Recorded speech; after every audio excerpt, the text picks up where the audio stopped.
All right. I think I'm back on live. I had to come over to my own channel.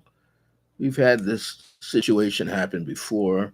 Sometimes there's a lot of other people uh, connected to Resident Essentials and they forget to connect and let me know that they're going to come on.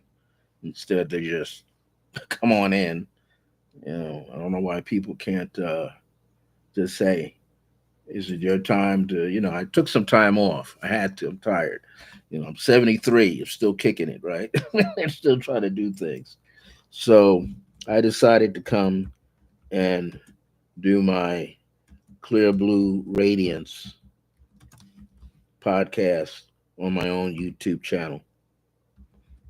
And I was in the middle of something, so I'm going to have to kind of start all over again because I kind of lost my train of thought, so to speak, here.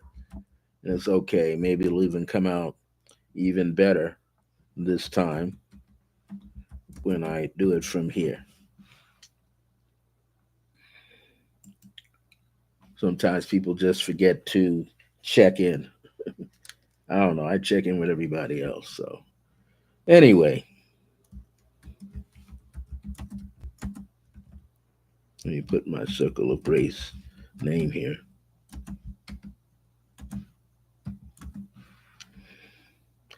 And, all right. So, the topic was, or it still is, alter the present moments through the altar called I am. So, what this is about is how we can shift our awareness about things, how we can learn from our remembrances. Our awareness and remembrance are two things that are highly important. And often, if we're not paying close attention, we can miss out on opportunities that are being gifted to us in a way that we can feel more powerful or empowered. I'd like to use that terminology a lot better. But we can feel and understand that we can receive a better opportunity each and every time. And this is why it's so essential that we utilize prayer or meditation or both. Use creative visualization if you decide to. But the thing is to find an instrument, a spiritual, technological instrument that works for you, that puts you in true alignment and attunement with things that are infinite, that you are already a part of. And so I was explaining this thing, this topic symbolically. An altar, the word ALTER means to make small changes to something, or sometimes bigger changes. People who have houses and they want to get an extension on their house or an extension on the roof, right? So what do? Or they have on their property, they build a garage or they set it back further or a tool shed, right? They're enhancing their property, right? They're trying to expand it on some level so that they have more room to work with. What is another way that we see that word alter, ALTER? Okay, you go out and buy some clothes. Men go buy suits, women buy dresses or pantsuits, and the pants could be too long. So now you have them hemmed up, right? So that they fall right on top of your dress shoes in the way that they should, all right? And take in the waist and take in from the back and the sides, the hips, whatever.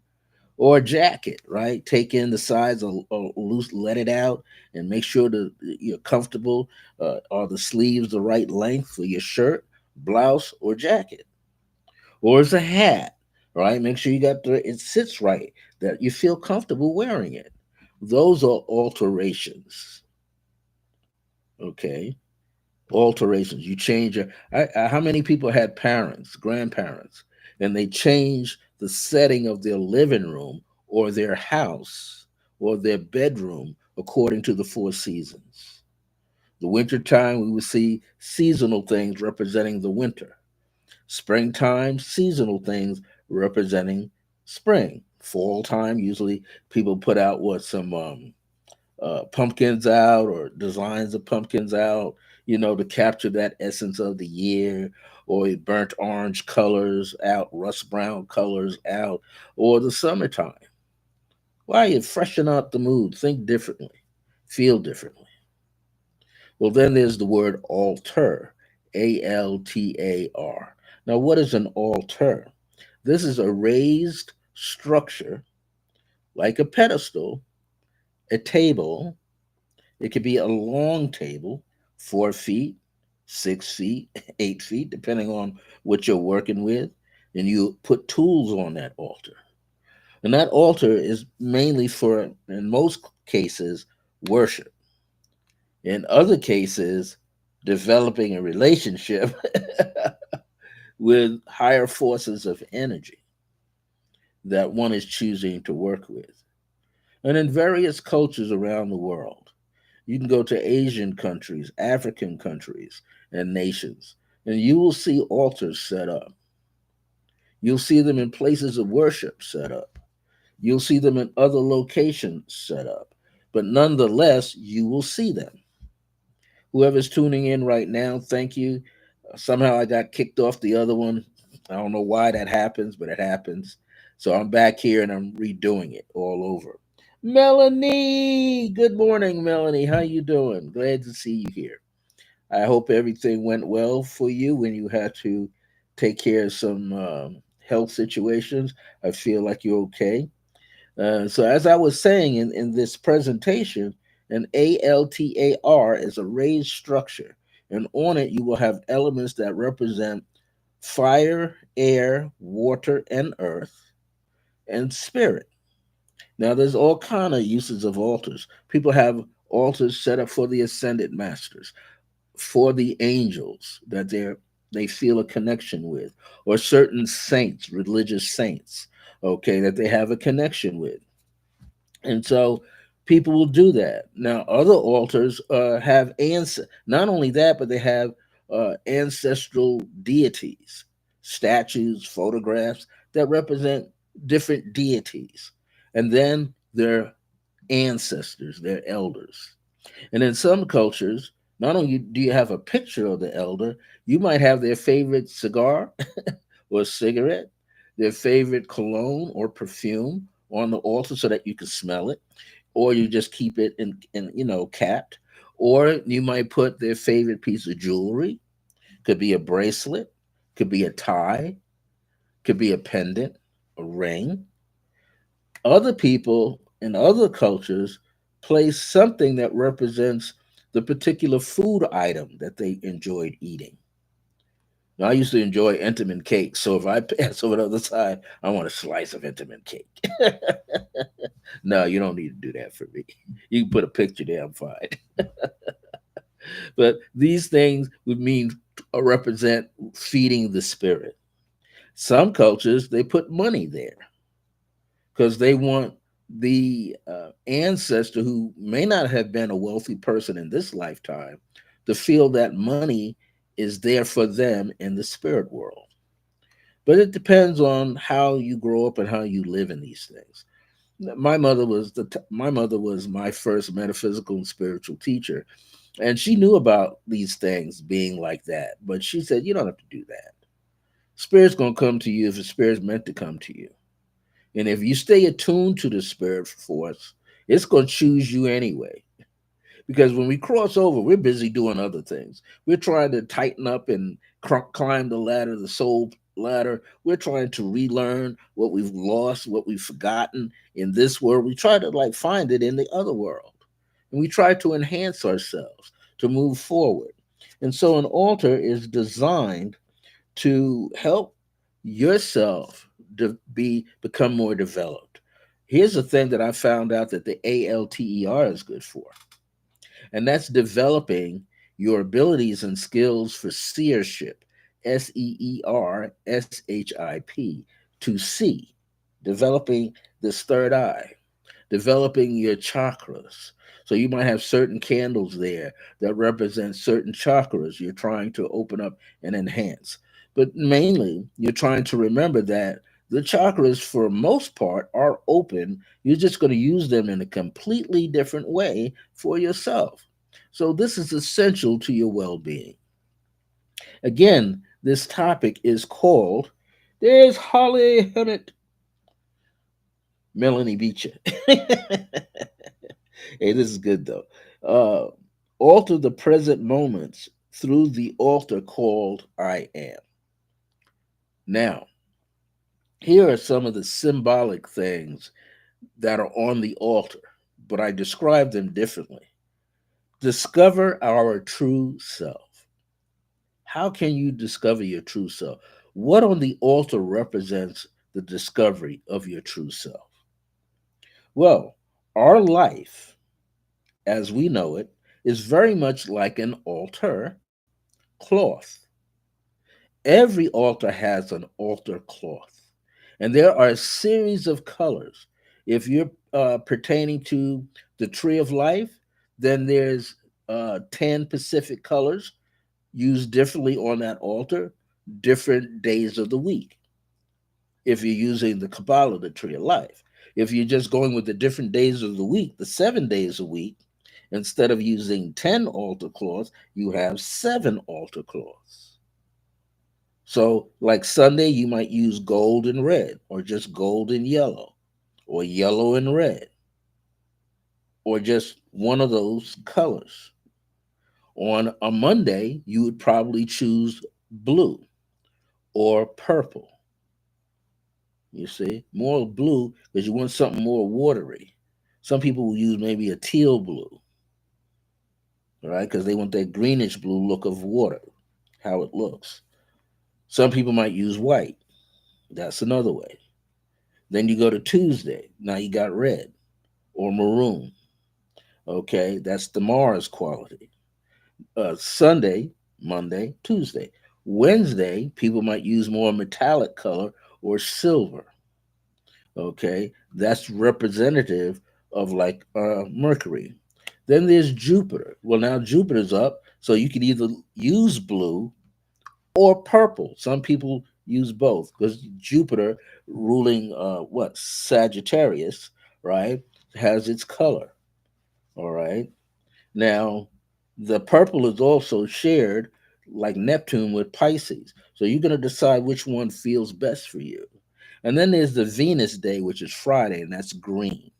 And then there's Saturday, which is Saturn, and that's black or brown. You see, so these different things being thrown in there to bring forth a colorful design in one's life. That's the altar cloth.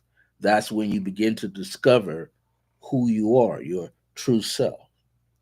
The next description, realizing through remembrance that we are part of an infinite source.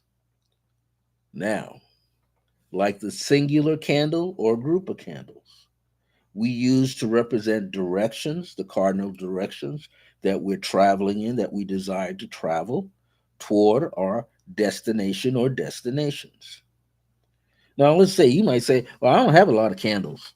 I don't have green. I don't have blue. I don't have black. I don't have this. So, the all purpose candle, you can go to the candle shop and they have rainbows, the rainbow chakras. You can use that. Well, now you're tagging all the days in the week with one candle. Or you just use a plain white candle representing spirit. Well, these things can be done. These things represent the infinite side of yourself. And altar is an opportunity to do what? Alter the way you think, the way you see life physically and spiritually, the way you connect up into higher consciousness and awareness, how you connect in the heart with all things. You be in the center, the heart chakra. You be in the middle, be in the midst, be the bridge. So these things are present and these things are helpful. Then there's being able to connect with divine source as prime creator. And this we understand is shifting our awareness and thoughts. So what is the one item on an altar, if you use an altar, that's always shifting? Not just the candle flame, it's incense.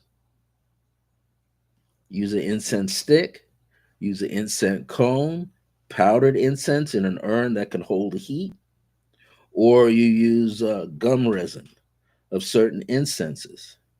And once the flame burns down on the gum resin, now it's wafting the incense in the air. Our minds can waver at times. Our mind is our thoughts are doing the same thing. We're going back and forth, but eventually we become centered and then we allow ourselves to go straight up. So the wafting of incense in the air adds to what? The ambiance of our life. You have incense going in your house, your apartment, setting the ambiance, setting the flavor, setting the tone. That's what you do. Setting the tone. It's like tuning up an instrument. If you want harmonic tones to be played on certain instruments, you got to have them in tune. Even a guy who plays jazz drums, I learned this from my older brother. Each drum has a tone that's close to a note. I didn't know that. Never knew that. I just thought, oh, you just tune it to get the rattle sound for the snare drum with the little chain underneath. I didn't know you're supposed to tone each the snare drum like almost like a bongo head. You have a low tone for the floor tom, and the two toms a higher pitch, and the snare drum is right between those three. And then you got the bass drum. Each one of those has a tone. Tone points to note, the sound of a note. But here's another thing, embracing the infinite truth. So, what would you think embracing the infinite truth would be? This means you're giving a sense of structure to what you're doing. In other words, you have to have a sturdy foundation in this world to get through this world. Because we come here with what? The sense of forgetfulness. Uh, we forget the most important part. That's who we are. And then we spend all these years trying to gain back that wisdom that we chose to forget before we got in here. Sometimes we think, what the heck are we doing that for? Some people say to make life interesting. Well, when you get to be in your 60s and your 70s, you go like, really? Why did I choose this? Why did I choose put in my chart that I'm going to awaken when I hit 25? I'm going to awaken when I hit 16. I'm going to awaken and stay awake when I hit 8. See, if I had known that when I was 8 years old, that vision that dream, which was a vision that my mother said wasn't a dream, if I had known, if I could have seen ahead of time, I would have engaged because she was trying to hint, she was trying to tell me, but she couldn't tell me what to do. She brought me to her friends and they confirmed, yeah, the boys got it. But when she took me to Big Mama in Brooklyn, the Haitian lady, she had the real key. Francis, you cannot chase it. Don't do that. That's how she spoke. Francis, big eyes, you cannot do that. You must let it come to you. And I was saying, like, well, what kind of journey is this going to be? I got to wait for spirit to come to me, to reveal to me. She says, you'll see, because you don't want all that responsibility, all that accountability to be on your shoulders with no place to go with it. Because you have to acquire your own circle of friends, your own circle of contacts, people who know. And you're going to encounter people who don't know, people who pretend to know. And that's even dangerous from the ones who don't know. At least the ones who don't know will tell you, I don't know anything about that. But the ones who pretend to know, those are the problems. So we have to learn these steps. We have to learn how to remember who we are. And the more we work at it, the better we shall be. Sometimes we have to go to other people, other sources. And here what we're really doing is hearing the same information but in a different way. Even if you go and study galactic stuff, like I'm in a channeling group, all that information that just comes that's been stored up in this subconscious mind in the universe of my own head and body, I look back and I replay those videos when I'm channeling. I'm saying, you know a lot of information, man. You know a lot of detailed information. And you can channel all of these sources. They're back in here again, my little hybrid galactic teenagers. I'd like to tell them to have a seat, but they're looking at me like, oh, here he goes again. So these experiences that we are having, when we realize that we are having these experiences, the gist of these things, the meaning behind these things, is we're really, really, really putting ourselves back in touch with our higher self. So the whole body is chakras, major chakras, mini chakras. Just like on a piano, you got 88 keys. 88 keys, right? And those keys can play all kind of chords and all kind of registers. Major chords, minor seventh chords, minor major seventh chords, four, major fourth, or major fifth, or major sixth. All these things got different sounds. Discordant chords. All of those things play an important part in music, but you have to find out where they are on the chart. You got to be able to read the note. You got to know the note, read the note, or hear the note.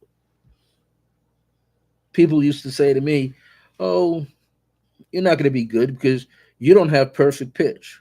I remember going to an elder Caribbean musician who was one of my teachers. Hey, Rose. And I used to say, Dr. Keene, his name is Dr. Henry Keene. He was a real pure Caribbean brother and he mastered. You think Prince played a lot of instruments? This guy mastered all the wind instruments, mastered all the brass instruments, mastered all the percussion instruments. And he used to tell me, and yeah, the guitar is a string instrument, but it's a percussion instrument. You can play it in a certain way to get pound out sound. I said, really? He said, the piano's the same. I was like, wow. But I say all of this because we are an instrument unto ourselves. The sweetest instrument in the world is the human voice. When it's trained properly, it can hit all kind of notes. And there are many singers, especially women, who can hit 4 and 5 registers of a note clearly, distinctively, and they don't miss. High C's and B's, they don't miss. Now my older brother, he's a jazz drummer who happens to have perfect pitch, near perfect pitch. He don't have to watch you hit a note on the piano. He'll tell you that's A in the middle range. He'll tell you that's G in the lower range. He'll tell you that's F sharp in a higher range. I don't have it like that. You play a chord. Now, when you play a chord, and I hear the all the basic notes that make up the chord, I can tell you if it's a major seventh, a minor seventh, a fifth, or a sixth, or a four. I could tell you if it's falling in those ranges. And that's it. That other note stuff, I can't do it. That's not me. But why am I bringing in all the storytelling? Storytelling is good. It brings out laughter, and I like to see people laugh. We have to realize that we are working with structures. We're trying to reconnect with the creator. And we have to realize that the creator is here, that we are a reflection. All the billions and trillions of people on the planet, all the different complexions, wherever they live all over the world, we are a part of this greater picture, greater, most infinite picture.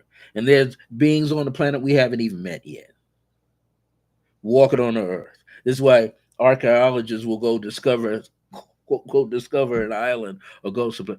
Oh, these people never been exposed to mankind. They don't want to be exposed to mankind. They're living their life as is. Leave them alone. They don't care about what mankind is doing. They've been there hundreds of years, thousands of years. They're still there. Almost reminds me of someone saying, let's bring back the dinosaur. People say, who's going to clean up behind the dinosaur when you bring it back? Who's doing that job? Things are changing all the time. We are shifting all the time. That's what this topic is about. You are shifting all the time, and your purpose is going to shift as you shift. So, embracing the infinite truth is the element of Earth itself, the structure and what goes into it. The electromagnetic field, which is water, can be held by Earth. Fire can be held by Earth too if Earth is hardened enough where it can hold the heat, consume the heat, and not break. So all these things are a part of us, divine expressions of ourselves. The word I am, as in I am presence, means God, creator God, divine source, infinite divine source, also God in me. In Christianity, the Hebrew name is Yahweh. A lot of people are going back to that in the Christian ministries. They're going back and pronouncing Yahweh, Yahweh, the name of God, yeah. But they're also saying God is in me at the same time. The I am presence, or I am, means the eternal flame of divine consciousness and Holy Spirit. The eternal flame of divine consciousness and Holy Spirit. This is essential for us to know and to realize. Well, Reverend Ike used to say, whatever you place, whatever word, phrase, or sentence you place after the word I am, you shall become. So he always used to say, if you're not feeling well and you feel groggy and you feel depressed and you feel like nothing's ever going to work out, he says, watch those emotions. Because if those emotions get connected to the thought that you have when you're not feeling well, it gives it weight. It creates what? Precipitation. Just like when it's going to rain and you sense it's going to rain, you can smell what? Precipitation, being the water being manufactured. That water pulled out of the clouds, that water pulled up out of the earth, that water in the sky pulled up out of bodies of water. You can smell it, taste it, feel it. Some people get the hairs rise up on their back and on their skin, or they get a headache. It's coming. Weatherman can say, oh, it's not going to rain today. It's just going to be cloudy outside. And you're sitting in the house with some little bit of arthritis and some itchiness and some aches and pains. You go, that guy, I don't know what he's talking about. In fact, 5, 4, 3, 2, 1, it's raining. And of course, the weatherman will say, well, we didn't know it was going to rain, but apparently things shifted.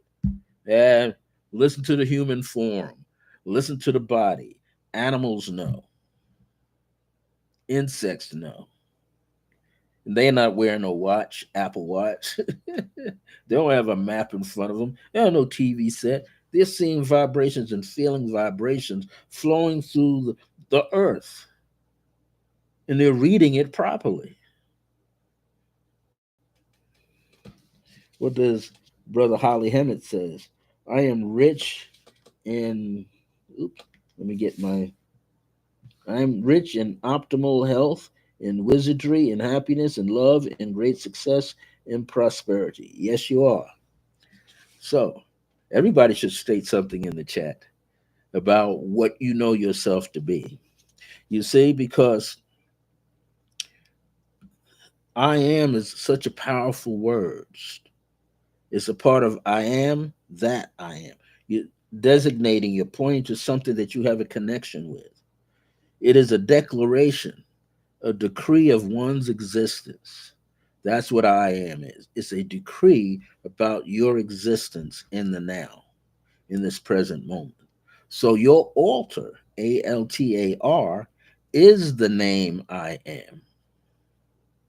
So this is when people say, well, I'm putting things on there related to my mom and dad and my grandparents and my great grandparents. You're expressing their I am, but what's going to come out of it is your I am as well. Maybe you're not supposed to express their I ams again because they've done that here. You're supposed to acknowledge and move it higher if you can. So it's important that this altar becomes your I am presence, personifies your I am presence. It becomes and is your infinite presence that has no beginning or end. That's what infinite means. You see the sign of Lemisket, like the number eight turned on its side? There's no way that it begins or ends. It just loops back through itself. If you turn it on a side, then it's a circle. The eight is a circle, sign of infinity, and it never changes.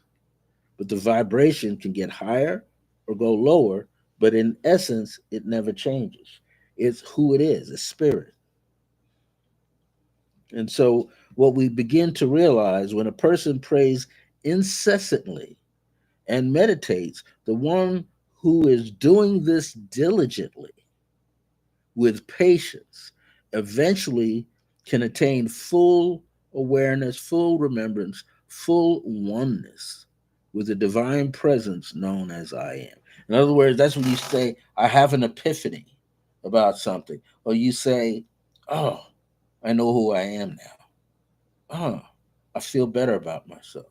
I'm going to be okay. I know it. Let me just stop worrying about the bills. Let me stop worrying about I can't make this payment this month. Let me start worrying about, oh, everything's going to cave in. But you turn it around and you say that's not going to happen to me. You start to dictate what's going to happen, or what you might say this or something better. I've been dealing with some heavy stuff, and I'm going to go and like, well, I want this to change, and I said no, it's changing now, because even though I cannot see it with my two eyes, but I know it is changing because the process is changing, and I keep waking up laughing. And I go like, I never laughed this much at problems before, but when I start to laugh, the yoke on the neck is broken. When I start to laugh, I ain't in the stocks no more hanging. When I start to laugh, I'm freeing up. I'm liberating my mind from doubt, fear, illusion, anger, sickness, and all kind of other junk. And when I consistently do that, I feel stronger. I always say everything around it, me, is going to work out on my behalf, and it's going to work out at a higher, more positive field of energy. And other people are going to realize, oh, he's not the only one having that problem. I might be having that problem too. So I better not pressure him because I'm going to be wound up pressuring myself. We have to understand that there are other forces in place willing to assist us in upgrading our energy and becoming more successful than we can ever imagine. Even if you don't believe in it, it's going to happen because some part of you deep inside remembers that you can do more than survive, that you can be better at all things, and you shall, because you're a part of a much greater force than you realize. I was observing something the other day in my apartment complex. Ants coming up out of a mound, an ant hill, moving through, getting things they need to put in their locations. That ant was not thinking about being stepped on by a cat, a dog, wasn't thinking of being eaten by a peacock because we got some peacocks roaming around on the property now. That ant's not thinking about a tree falling on it, a car rolling on it. It's focused on going outside its dwelling and bringing back what it needs to bring back into its dwelling. It is not concerned with what's going on outside of itself, only what it true intention was to get to bring in to the mound, into the tubing, and into the different areas. Hordes of them, little tiny ones, the big ones. Then I seen on the property a peacock, three females and one male. And I think I just saw recently two males now and four females. It's getting to be a cluster out here. But guess what? They're focused on what they're doing. They see you coming, but they're not focused on you. They're focused on what they're doing. You literally become oblivious to them. Only time they become aware of you is when they see you at a distance or fail to see you being close. Unless you make a threatening move toward them, okay, then now they're gonna let you know they know you're there. But you're just moving across as if nothing ever happened. They don't see you.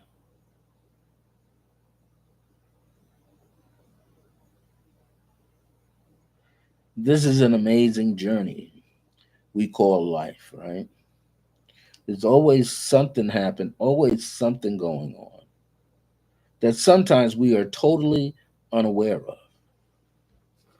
We're unaware of how all of these things are around us and how these things come into being. We are always seeking, knowing, and striving to understand how this world that we are in or we chose to come into is significant to us. I would think that what we need to do is just be more aware of who we are. Let's find that true self, known as the higher self. That is the reflection of divinity around us and beyond us. It's infinite. We are the higher self is not just inside of you, but you are inside of the higher self. And the higher self is huge. I always like to think of this. I see a lamppost outside. Not a small one, a large one, street lamppost. And when I look at the street lamppost, I kind of think maybe my higher self, that would be the cane for the higher self.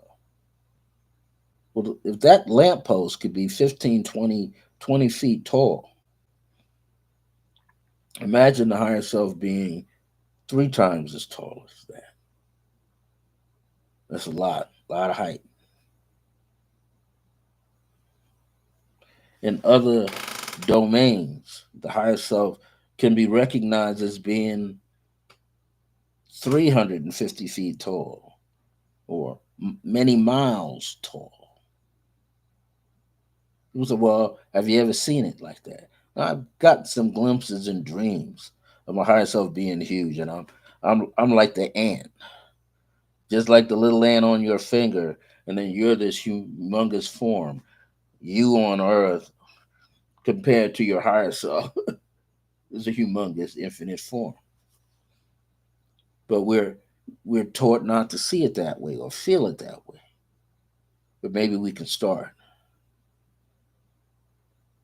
We can understand that our higher self is a much larger figure than we are. Then we see that we are breaking through the mold, this simulated place, this fake place that don't really have any true value to it for us. It just appears that way. I mean, many people have come before us. Nikola Tesla having free energy. Then all of a sudden he ain't around. We don't know what happened to him.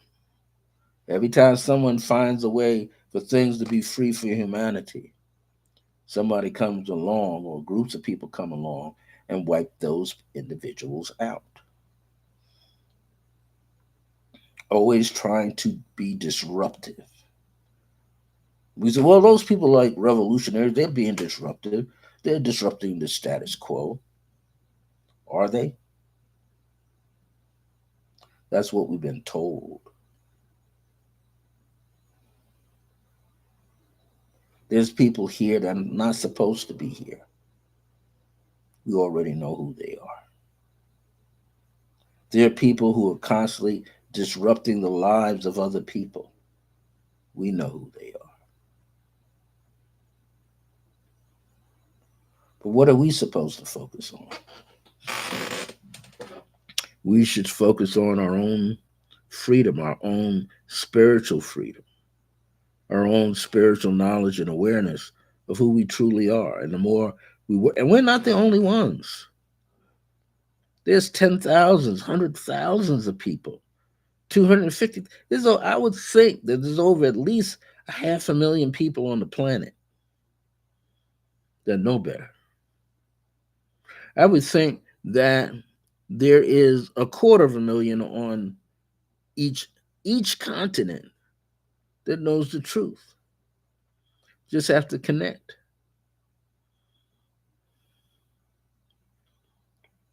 All I'm here to say is that clear blue radiance could move you in a direction where you feel freer,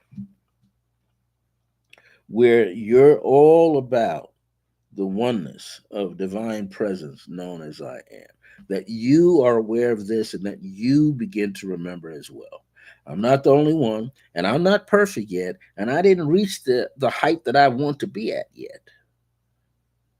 I still got a ways to go. But know that all things are possible, but the most things that are possible are the infinite things that cause us to blossom, that cause us to have greater wellness and greater wealth and infinite abundance of it and prosperity of it, that allow us to grow and know that we will be all right and that others around us will be all right. And especially family members and loved ones can come to the point of being all right too. However, each one of us arrives at our own moment. And sometimes I think that my late mother used to say this. Said, not everybody can get on the same boat. This big mega ship is sinking. Son, not everybody can get on the same boat. If there are half a dozen boats or a dozen boats or 24 dozen boats and there's enough people that can get on those boats, well, they better split themselves up and get on the boat. Because everybody don't need to sink. And people aren't going to sink if they get on the right boat for themselves. Or if I like to say, you realize that you have a boat. You are the boat. You are the Merkaba. You're it. You have one. You don't have to wait for someone to tune you up and to open your third eye. You can open your third eye yourself. You can do it. You can open your crown chakra. You can open all of the chakras in yourself. Just take your time. Enjoy the ride, enjoy the journey, and know that you can do this. We all can do this. You see, each one of us arrives at our own moment where everything becomes what? Timeless. That's a key word. We're not ruled by man made time. And all other things, quote unquote things, no longer can be described. And all you know is what? The light itself. The highest, most infinite conscious light itself. Everything just fused into light, and everything can fuse into the darkness. And darkness is not bad because the womb contains both what? Light and dark. That's what the yin and yang symbol is. It is both and contains 80% one way, 90% one way, but a little of the other in itself, seeing a reflection. So thanks for watching and making any comments, and you can come back and make comments later. Sorry that I don't know why I got kicked off of Resident Essentials. I kind of realize because sometimes We have other practitioners that are connected, and sometimes they forget to see if I'm on or not. And all you have to basically do is what? Plug in and watch. If you see me on, then I'm on. Just don't plug on. But anyway, no more complaints. It's just the way that things are. I'm glad that I had the presence of mind to come over here and go to my own YouTube channel, Circle of Grace One, so I could like repeat it in the teaching here. Well, if you want more information about Resident Essentials, Esoteric School of Metaphysics, located here in Albuquerque, New Mexico, go to the website www.resident, which is RESONANT, essentials, ESSENTIALS.com. When you go there, you'll see a calendar page open up and it shows you what's going on in the calendar months. You can go at the links at the top and you can see all the practitioners that are associated with Resident Essentials and how you can connect with them remotely as well. You can also see business people connected on one of them. And you can click and you can find out more information. There's a woman there by the name of Bayla Porcelain. She does some wonderful things, and her link is there, and my link is there. All of us are there. Every Saturday, I'm the guy that teaches meditation for a simple fee of $10 from 11:30 a.m. to 12:30 p.m. And an hour is enough time. You might say, "Well, why are you charging so low?" Sometimes we have many seniors that come in and they just don't have $25 every week for an hour. That's a lot of money. So I just keep it at $10 so it's comfortable. Well, anywho, what are some of the other things I could tell you? You can go to my website, which is www.circleofgrace with the number one at the end, circle of grace with the one at the end, .us. And when you go to the website, I have about 11, 13 links across the top. Yep, a lot of links. You can click on each one and get information. You'll see my most current book may pop up on one of those pages, even when you first open the home page. So you go there, or you can email me at iam.circlegrace1 at gmail. iam.circlegrace1 at gmail. You get all the information you'd like. This has been a great time teaching. I'm kind of glad I got bounced out of the other location so I can come here and I got all this information out to all of you. So, until next time, remember that divine grace is a blessing as we're alive and well in the age of remembrance. My grace is your grace. Have a great rest of your day, a great tomorrow, and an awesome weekend. Oh, by the way, if you live out here in Albuquerque, New Mexico, I won't be teaching Saturday. I'm taking that day off, relaxing. Who knows? I might go for a walk if possible, might sleep. I love my sleep. Might go to one of my favorite restaurants with a friend or something.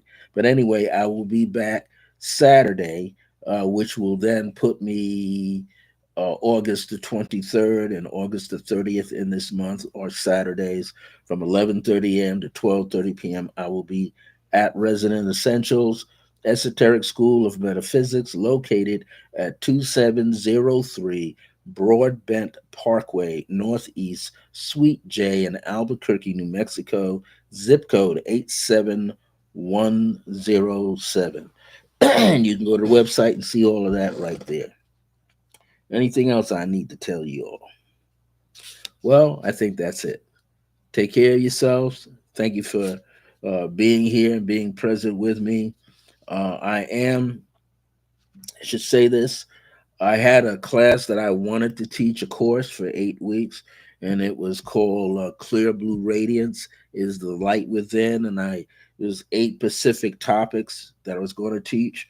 Well, now you can purchase it in video format. I completed the videos, and I'll say it like this: videos as is, because I have certain amount of lighting and whatever I'm working with. So you can purchase these 8 for like $40 a pop. You can get the four or any one of the eights, right? You can mix and match. Um, if you go to my website, I tell you about the topics. what is being taught in each one of those videos. Okay.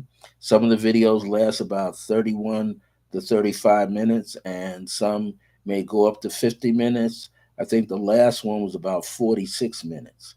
Okay. But I'm teaching this information. Now, many of the topics aren't necessarily on the regular podcast. Like first video is interpersonal connection of light. Second video takes you in to we are one in the universe. Third video is silence and breath. We get into that. Fourth video is the light within is a radiant heart. Fifth video is Are You Real or an Imposter? Sixth video was Divine Grace is the Path to Spiritual Freedom. The seventh video talks about divine encounters. And the eighth video talks about Become an Anchor, who is a visionary. So there's a lot of information there, and there's eight distinctive separate videos. And if you're my longtime students, gotten readings from me, and have a special long-term connection, like many of you sitting right in here right now, you get it for a discount. You don't pay 320, you pay 300, and we work out some other things. Anywho, take care, everybody.